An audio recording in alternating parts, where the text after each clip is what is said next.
થરાદ જિલ્લો બનતા જોરદાર ઉજવણી, દિવાળી જેવો માહોલ, થરાદના ધારાસભ્ય શંકર ચૌધરીનું ભવ્ય સ્વાગત। બનાસકાંઠાના ભાગલા પડ્યા બાદ એક તરફ વિરોધનો વંટોળ ફાટી નીકળ્યો છે, પરંતુ આ દ્રશ્યો વિરોધના નથી, થરાદની આ તસવીર ઉજવણીની છે। આ લોકો દુઃખી નથી, ખુશ છે, કેમ કે થરાદ વાવ જિલ્લો બનતા થરાદમાં જોરદાર ઉજવણી થઈ, જાણે દિવાળી હોય તેવો માહોલ સર્જાયો। થરાદના ધારાસભ્ય અને વિધાનસભાના અધ્યક્ષ શંકર ચૌધરી જ્યારે થરાદ પહોંચ્યા તો તેમનું લોકોએ ભવ્ય સ્વાગત કર્યું। બનાસકાંઠા જિલ્લાના નવનિર્માણ બાદ પ્રથમ વખત રાજ્યના વિધાનસભા અધ્યક્ષે બનાસકાંઠા જિલ્લાની મુલાકાત લીધી, ત્યારે થરાદમાં તેમણે જંગી સભા પણ સંબોધી। થરાદમાં દિવાળી જેવો માહોલ જોવા મળ્યો, લાખણી, ચેતડા અને થરાદમાં ઢોલ નગારા સાથે પુષ્પવર્ષા કરી ફૂલહાર પહેરાવીને ભવ્ય સ્વાગત કરાયું। શંકર ચૌધરી ગાંધીનગરથી થરાદ આવતા લાખણીમાં મોટી સંખ્યામાં લોકો 101 ઢોલ તેમજ ફૂલહાર થઈને તેમના સ્વાગત માટે ઉમટી પડ્યા, જ્યાં કન્યાઓ માથે બેડા લઈને શંકર ચૌધરીનું સામૈયું કરતા જોવા મળી। 4 જેસીબી મશીન ઉપર લોકોએ ચડીને ખુલ્લી જીપમાં નીકળેલા વિધાનસભાના અધ્યક્ષનું પુષ્પવર્ષા કરીને ભવ્ય સ્વાગત કર્યું। લોકોએ નવો જિલ્લો બનતા ઢોલ નગારા વગાડી નાચગાન કરીને ઉત્સવ મનાવ્યો। બાદમાં સભાને સંબોધી, જેમાં શંકર ચૌધરીએ ગર્જના કરી, વિભાજનને લઈને કહ્યું કે આ કોઈ વિભાજન નથી પણ નવનિર્માણ છે। વાવ થરાદ જિલ્લો અલગ થવાથી મોટા પ્રમાણમાં ડેવલપમેન્ટ થશે, સરહદી વિસ્તારની ઝડપી કાયાપલટ થશે, વાવ થરાદ સીધો અમદાવાદ અને પાટનગર સાથે કનેક્ટ થશે। આ પ્રસંગે બનાસકાંઠાના પૂર્વ સંસદ પરબત પટેલ સહિત વાવના ધારાસભ્ય સ્વરૂપજી ઠાકોર, ગોવા રબારી સહિત અનેક નેતાઓ મોટી સંખ્યામાં લોકો વચ્ચે ઉમટી પડ્યા હતા। આણંદ મહાનગરપાલિકામાં સમાવેશ થતા સરદાર પટેલની કર્મભૂમિ કરમસદમાં વિરોધ। નવા જિલ્લા બન્યા બાદ ઠેર ઠેર વિરોધ પ્રદર્શન થઈ રહ્યા છે, ત્યારે બનાસકાંઠાથી શરૂ થયેલી વિરોધની આગ કરમસદ સુધી પહોંચી છે। આણંદ મહાનગરપાલિકામાં કરમસદનો સમાવેશ કરાતા વિરોધ ફાટી નીકળ્યો છે। લોહ પુરુષ સરદાર પટેલની કર્મભૂમિ કરમસદના લોકોએ ધંધા રોજગાર બંધ રાખી વિરોધ નોંધાવ્યો। લોકોએ કહ્યું, સરદાર પટેલના અસ્તિત્વને જાળવી રાખવા માટે કરમસદનો સમાવેશ આણંદ મનપામાં ન કરવામાં આવે તેવી માંગ કરાઈ। મહત્વનું છે કે આણંદ મનપા તરીકે જાહેર થતાં જ આણંદ, વિદ્યાનગર અને કરમસદ નગરપાલિકા સહિત આસપાસના 4 ગામનો સમાવેશ કરાયો। જોકે કરમસદને સ્વતંત્ર દરજ્જા માટે લોકોની લાંબા સમયથી માંગ ઉઠી છે। આ તમામ પક્ષ અને જ્ઞાતિના લોકોએ ભેગા મળી સરકાર પુનઃ વિચારણા કરી કરમસદ મહાનગરપાલિકા અથવા તાલુકાનો દરજ્જો આપવાની માંગણી કરી। કરમસદ બંધનું એલાન જાહેર કરાતા શહેર બંધ રહ્યું। જો માંગણી નહીં સ્વીકારાય તો આગામી દિવસોમાં વિવિધ કાર્યક્રમો થકી વિરોધ પ્રદર્શન કરવાની ચીમકી આપી। નર્મદામાં દબાણ હટાવાતા થઈ બબાલ, ચેતર વસાવા અને પોલીસ વચ્ચે રકઝક। અમને જવા દો ને સાહેબ, તો ગુલામ થઈ ગયા છો। આવા શબ્દો તમારી જોડે ડિસ્કસ કરવાનું કે તો હું કરવા રોકો છો? અમને જવા દો ને, અમારો અધિકાર છે, અમે અમારું કામ કરીએ છીએ। હું કામ કરો છો એ કે કહેવાનું છે? તમે હું કરવા રોકો છો? આ બબાલ, રકઝક અને માથાકૂટનું કારણ છે દબાણ। રાજપીપળામાં હરસિદ્ધિ માતાજીના મંદિરની બહાર કમ્પાઉન્ડમાં લારી ગલ્લા હટાવવા માટે સવારથી દબાણની ટીમ પોલીસ સાથે પહોંચી હતી। નગરપાલિકા દ્વારા 15 જેટલી લારી ગલ્લા હટાવી દેતા બબાલ થઈ હતી।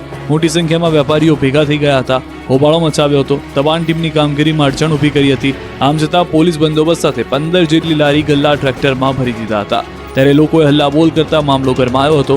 લોકોની રોજગારી છીનવતા સ્થાનિકોની મદદથી ધારાસભ્ય ચેતર વસાવા દોડી આવ્યા।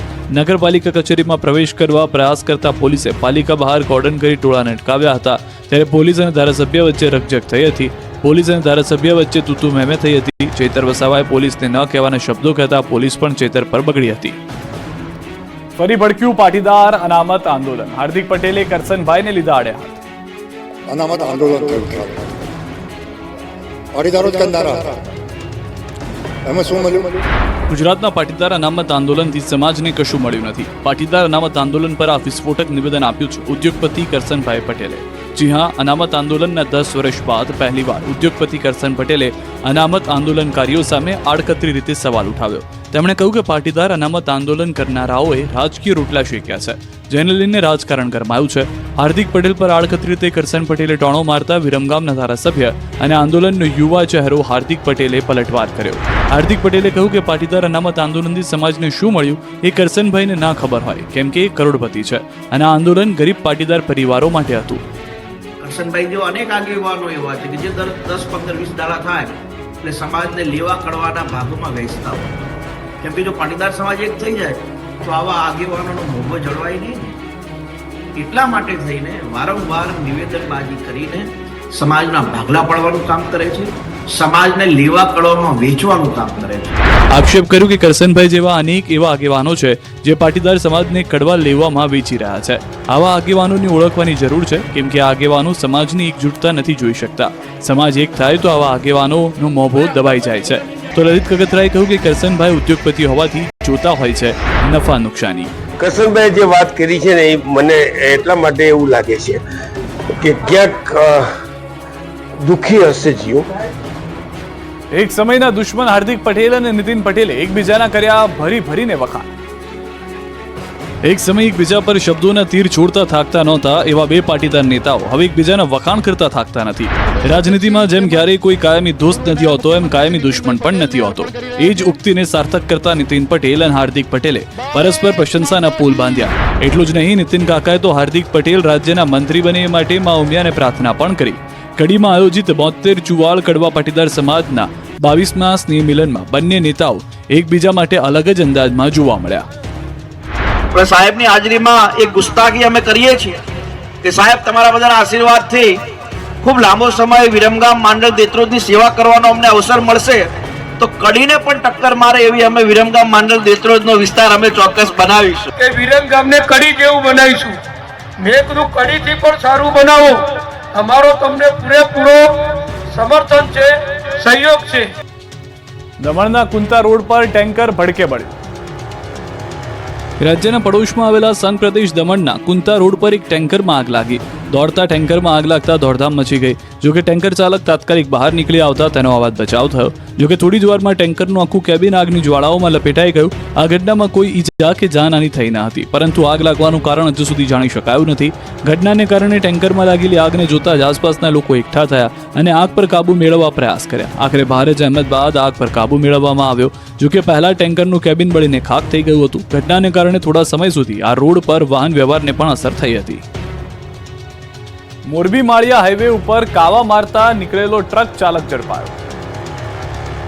દારૂ પીને કંઈક આ રીતે કાવો મારતો ટ્રક ચાલક નીકળ્યો.